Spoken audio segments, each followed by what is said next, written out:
রাজ্যে আবারও বড় সুযোগ। সরকারি মেডিকেল কলেজে নতুন নিয়োগ, বেতন ৭২,০০০ টাকা পর্যন্ত। মাত্র কয়েকদিন সময় আছে আবেদন করার, তাই ভিডিওটা শেষ পর্যন্ত দেখুন, না হলে মিস করে যাবেন বড় সুযোগ। নমস্কার বন্ধুরা, আজকের এই ভিডিওতে আমি আপনাদের জন্য নিয়ে এসেছি পশ্চিমবঙ্গ সরকারের একটি নতুন ও গুরুত্বপূর্ণ job update. Barasat government medical college and হসপিটালতে নিয়োগ হচ্ছে। নোটিফিকেশন বের হয়েছে 25/5/2026-এ। এই রিক্রুটমেন্টে মূলত দুটি পদে নিয়োগ হচ্ছে, এক তো মেডিকেল অফিসার এবং আরেকটি হচ্ছে স্টাফ নার্স। মেডিকেল অফিসার ক্ষেত্রে ৭২,০০০ টাকা পার মান্থ স্যালারি রয়েছে এবং স্টাফ নার্সের ক্ষেত্রে ২১,০০০ টাকা। আসা যাক এডুকেশনাল কোয়ালিফিকেশন প্রসঙ্গে। মেডিকেল অফিসার এই ক্ষেত্রে MBBS ডিগ্রি লাগবে। স্টেট মেডিকেল কাউন্সিল আর NMC রেজিস্ট্রেশন বাধ্যতামূলক। অন্তত ৬ মাসের অভিজ্ঞতা দরকার, আর কম্পিউটার নলেজ থাকলে ভালো। স্টাফ নার্সের ক্ষেত্রে BSc নার্সিং আর GNM চাওয়া হয়েছে। স্টেট নার্সিং কাউন্সিলের রেজিস্ট্রেশন থাকতে হবে এবং কম্পিউটার নলেজ থাকতে হবে। আসি এজ লিমিট প্রসঙ্গে।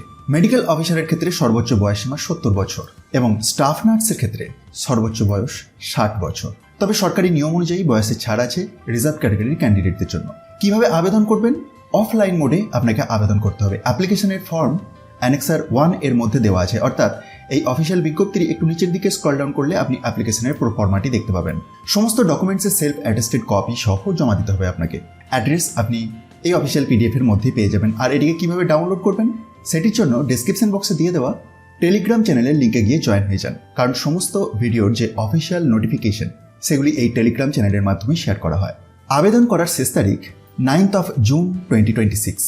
সিলেকশন হবে 3টি ধাপে: document verification, written or computer test এবং ইন্টারভিউ। 16 জুন 2026-তে এলিজিবল লিস্ট পাবলিশ করা হবে এবং verification plus exam plus interview রয়েছে 23 জুন 2026। তো এই ছিল আজকের আপডেট। এই ধরনের নতুন সরকারি চাকরির আপডেট পেতে চাইলে এখনই চ্যানেলটা সাবস্ক্রাইব করুন আর ভিডিওটা লাইক ও শেয়ার করতে ভুলবেন না। কোনো প্রশ্ন থাকলে নিচে কমেন্ট করুন, আমি অবশ্যই রিপ্লাই করব। ধন্যবাদ।